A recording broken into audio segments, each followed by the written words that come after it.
Hello everyone, it's Takao. Welcome to Tokyo Store Kotesu Japan Secret Base。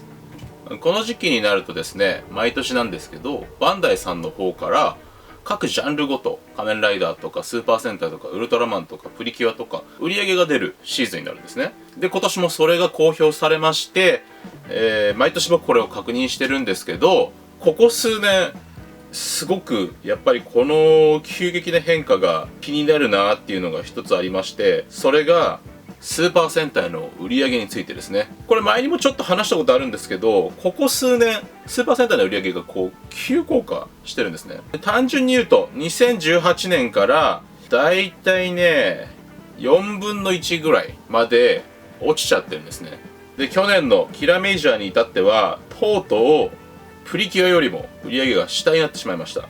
ータルが52億円です。ちなみにその1個前が68億円、その1個前が102億円ですね。で、これについて僕なりに色々と考えてみたことがありますので、今日はそれのお話をしていこうかなと思います。そう、今日のトピックはスーパー戦隊の売り上げ急降下の理由とはについて話そうと思います。で、皆さんご存知の通りで、去年売り上げが落ちたことに関して皆さんが思うところの一つに、今回のパンデミックが影響してるんじゃないかという意見があると思います。で、僕もそれはあるとは思います。実際スーパー戦隊以外も去年に関しては売り上げが落ちています。なのでこれの影響がゼロではないとは思いますが、でもやっぱりそれを考慮してもおそらく一昨年ほど売り上げが高かったかって言われるとちょっと微妙かなと僕は思っています。で、売り上げが落ちた時期からまず考えていくと、一つ理由がありそうだなと思うのが放送時間帯の変更ですね。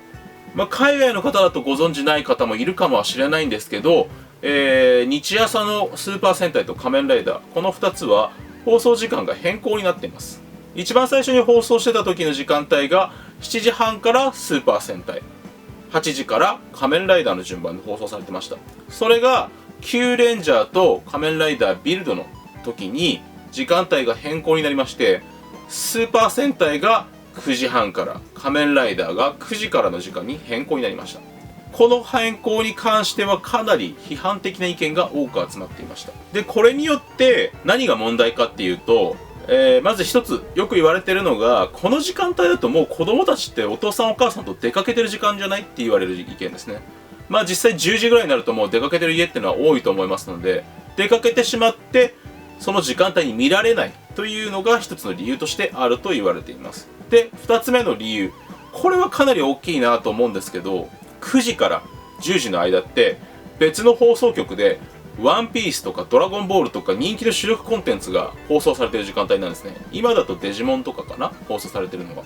皆さんご存知の通り、ワンピースにしてもドラゴンボールにしてもデジモンにしてもどれも人気のアニメコンテンツです。海外でもかなり人気の高いコンテンツで、これと時間帯が被ってしまうとどっちかしか見れないじゃんっていう風になってしまうんですね。じゃあ私たちはスーパー戦隊仮面ライダーを見るわっていう人もいれば、いや俺たちはデジモン、ドラゴンボール、ワンピースを見るっていう人たちも分かれてしまうわけですよ。今までの時間帯でいくとスーパー戦隊、仮面ライダー、プリキュアで、その後にワンピース、ドラゴンボールと見れてる人たちがもうどっちかしか選べなくなってしまった。それは視聴率落ちるよねっていう話なんですよ。だからここら辺が大きく影響してるんじゃないかとはよく言われてはいます。ただ個人的にこの説ってあるとは思うんです。多少なりと影響は。それの理論で言うんだったら仮面ライダーも落ちてるんじゃないって僕は思うんですよ。でも仮面ライダーに関しては上がってるんですよ、ここ数年。去年に関してはちょっと落ちましたけど、それでも300億近い売り上げを出してるんですね、大体毎年。だからそう考えてしまうと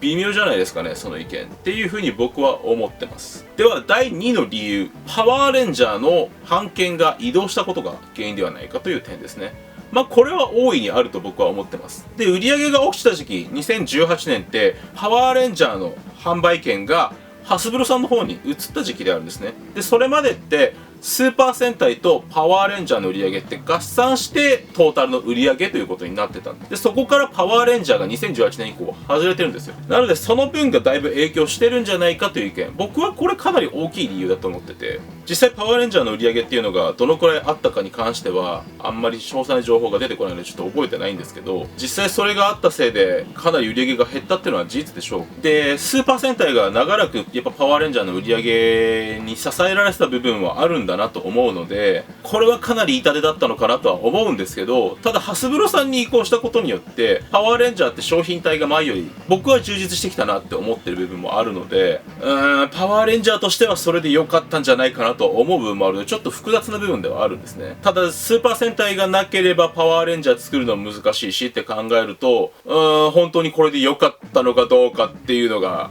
未だにちょっと悩む部分ではあります。ただ僕はこれが大きな要因の一つだとは思ってます。で2個目、これは感じ方によるのかなとは思うんですけど、おもちゃとしての魅力が減ってしまっているのではないかという点ですね。仮面ライダーに関しては正直コレクターズアイテム、ちっちゃいアイテムですね、プログライズキーとかライドウォッチとかフルボトルとかああいうのに関してこう売り上げが安定して作りやすい部分はあるとは思うんです。でスーパー戦隊もそういうのってやってないわけではないんですよね。Q玉とかリュウソウルとかがあるので。ただスーパー戦隊はやっぱりうまくいけてないところがあるなっていうのはそこら辺で、スーパー戦隊の主力ってどちらかというとロボットだと思うんですね。ロボットの魅力がやっぱりちょっと落ちてる気はしますね。昔ほど子供がロボットに興味を持たなくなったっていう部分はあるのかもしれないですけど、ただそれで言うんだったらシンカリオンとかがヒットしてる理由っていうのにもならないと思うので、そっか、今思えばシンカリオンっていう強敵が登場したっていうのもあるのかもしれないですね。シンカリオンに子供の人気を取られてしまったっていうのは大きな要因の一つかもしれないですね。で、4つ目かな。4つ目の理由、僕はこれが一番大きいと思ってるのは単純に子供の数が減ってるっていう点ですね。